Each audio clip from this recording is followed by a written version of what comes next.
फिर स्वागत है। आप रुक करते हैं उत्तराखंड की खबरों का। 2 दिन पूर्व हुए अग्निकांड का संज्ञान लेते हुए मुख्यमंत्री त्रिवेंद्र सिंह रावत आज दोपहर काशीपुर में घटनास्थल पर पहुंचे। मुख्यमंत्री ने दुकानदारों से वो मिले और मौके का मुआयना भी किया।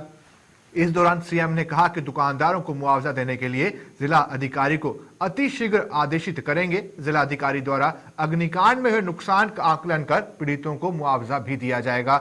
वहीं अग्निकांड से प्रभावित दुकानदारों ने मुख्यमंत्री को अपनी पीड़ा सुनाते हुए उनसे अधिक से अधिक सहायता देने की मांग की है।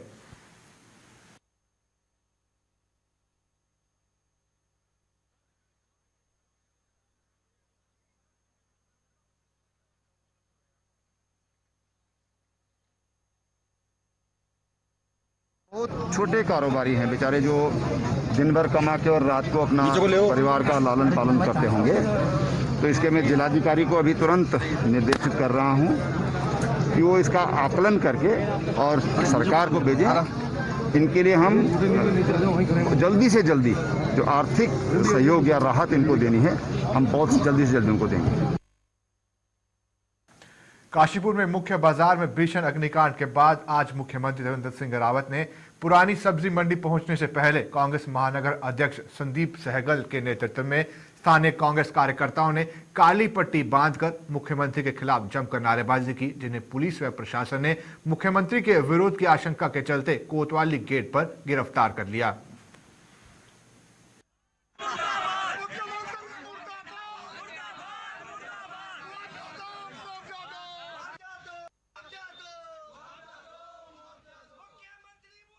किंतु आज मुख्यमंत्री जी आ रहे हैं। हमारी उनसे ये मांग है कि जो पीड़ित परिवार है, अग्निकांड में जो पीड़ित परिवार हैं, सारे पीड़ित दुकानदार हैं, उनको प्रति दुकानदार के हिसाब से 5 लाख रुपए का मुआवजा उनको दिया जाए, जिससे कि वो अपनी दुकान को बना पाए।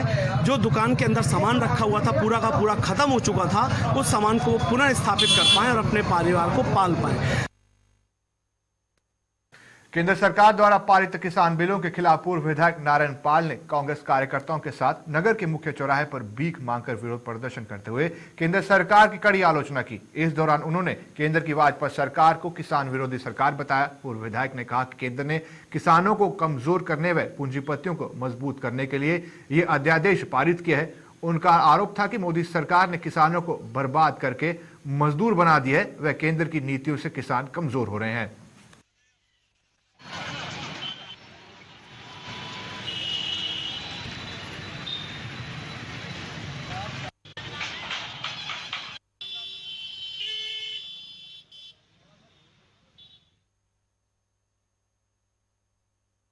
जो भारत देश है,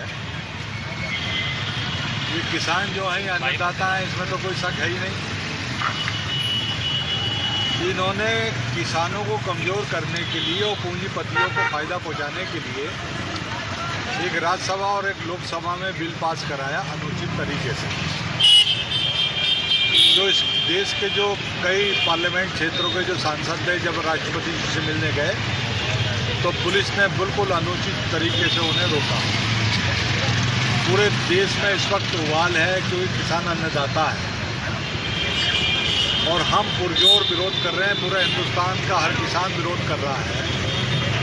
ये अडानी और अंबानी और जो पूंजीपति हैं 4-6, उनसे दोस्ती निभाने के चक्कर में इस देश को, किसानों को बर्बाद कर दिया नरेंद्र मोदी ने।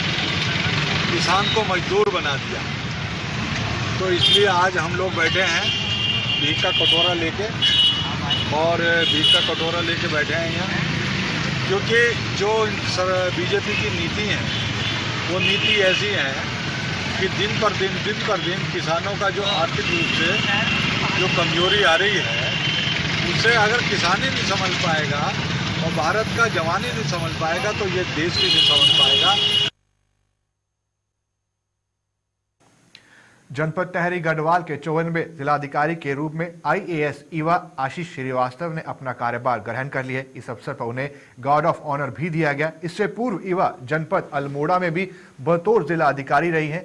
IAS ईवा अभी तक सामान्य प्रशासन, मुख्यमंत्री, पेयजल और अपर सचिव की जिम्मेदारी संभाल रही थी। इसके साथ ही उनके पास गढ़वाल मंडल विकास निगम और संयुक्त मुख्य निर्वाचन अधिकारी के प्रबंधन निदेशक का अतिरिक्त प्रभार भी था। हिमाचल कैडर की 2010 बैच की IAS अधिकारी ईवा आशीष श्रीवास्तव ने शुरुआती नौकरी हिमाचल प्रदेश से ही शुरू की थी। 2013 में उत्तराखंड आने के बाद 2015 तक वह उधम सिंह नगर में SDM और बाद में CDO के पद पर तैनात रही। साल 2015 में पंतनगर यूनिवर्सिटी में निदेशक प्रशासन वह तैनात रही।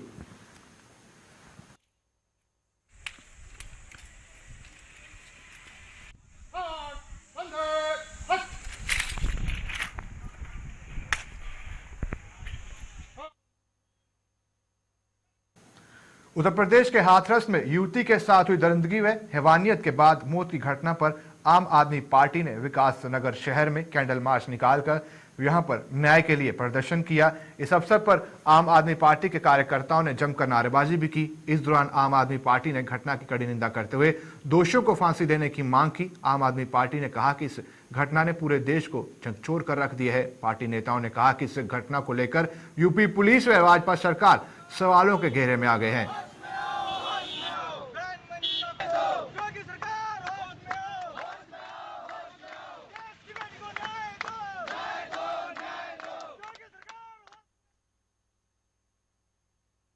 कल जो हाथरस उत्तर प्रदेश में जो घटना घटित हुई है, बहन मनीषा के साथ जो दरिंदों ने जो घटना घटित की है और उसकी हत्या कर दी, और आम आदमी पार्टी उसका कड़ी निंदा और विरोध करती है और उत्तर प्रदेश सरकार से मांग करती है कि दोषियों को जल्द से जल्द फांसी की सज़ा दी जाए। मैं प्रधानमंत्री जी को ये कहना चाहता हूँ और बीजेपी के जो लोग हैं कि पहले क्यों नहीं आए, अब लीगल के अब वो इस चीज़ को कह रहे हैं कि इस चीज़ पे ज्ञापन दो, योगी सरकार को कह रहे हैं इस चीज़ पे कार्रवाई करो। पहले कहाँ थे? ये 14-15 दिन का केस है कम से कम, तब कहाँ थे? अब बाहर निकल के आ रहे हैं, अगर आ भी गए तो अपनी सीट बचाने के लिए आ रहे हैं। हमारा यही कहना है योगी सरकार से इन दरिंदों को तहत से तहत कड़ी से कड़ी सजा मिलनी चाहिए। देश के साथ राजधानी देहरादून में भी विश्व रक्तदान दिवस मनाया गया। इस अवसर पर जिला अस्पताल गांधी नेत्र में रक्तदान शिविर का आयोजन किया गया, जिसमें अस्पताल के CMS से लेकर अस्पताल प्रशासन के अधिकारियों ने बढ़ चढ़कर रक्तदान किया।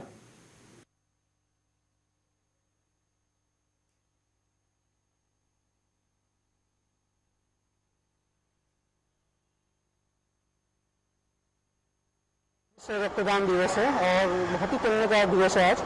तो हमने पहले से प्लान किया था कि आज हम जो है रक्तदान दिवस मनाएंगे और यहाँ पे हमारी पैथोलॉजी के डॉक्टर प्रीति और हमारी और भी टीम वालों ने सबकी हेल्प से हमने आज कैंप संपन्न किया। इसमें मैंने भी शुरुआत की है, एक ब्लड यूनिट मैंने भी दिया है और उसके अलावा 8 लोगों ने और यहाँ पे रक्तदान किया है।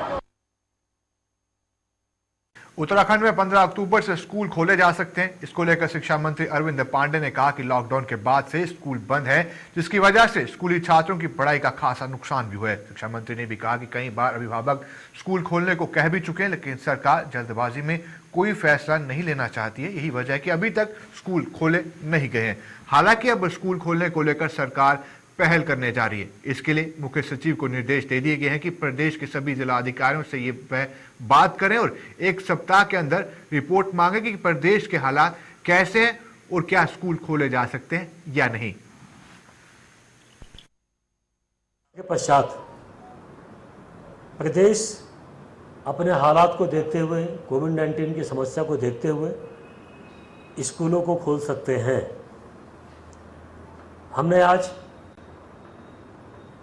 ACS को, अपने विभागीय सचिव को निर्देश दिया है कि प्रदेश के समस्त जिलाधिकारियों को वो निर्देशित करें कि 1 सप्ताह के अंदर जो प्राइवेट स्कूल हैं, उनके यूनियंस हैं, उन सभी पदाधिकारियों से बात करके, अभिभावकों से फीडबैक लेके प्रत्येक जिले के जिलाधिकारी 1 सप्ताह के भीतर अपनी रिपोर्ट को कि पब्लिक क्या चाहती है, बच्चों के माता पिता क्या चाहते हैं, उनकी कितनी सहमति है, इन सब विषयों पे अपने विचार 1 सप्ताह के अंदर वो शासन को उपलब्ध कराएं और उस रिपोर्ट के आने के पश्चात हम कोशिश करेंगे मुख्यमंत्री से अनुमति लेके कि इसको कैबिनेट में लाएं।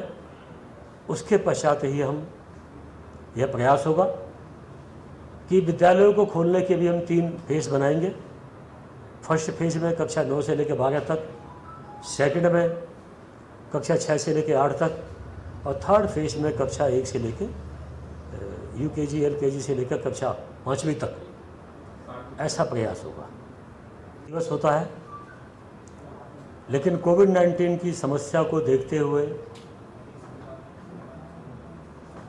लोगों के जीवन के साथ कोई अनहोनी घटना ना घटे और इसे बीमारी से बचाने की दृष्टि से सरकार ने यह तय किया है कि 2 अक्टूबर के दिन जो गांधी जयंती है, इस दिवस पे किसी भी विद्यालय में किसी भी आयोजन में बच्चों को शामिल नहीं किया जाएगा। 100% विभाग के अधिकारी, कर्मचारी, शिक्षक,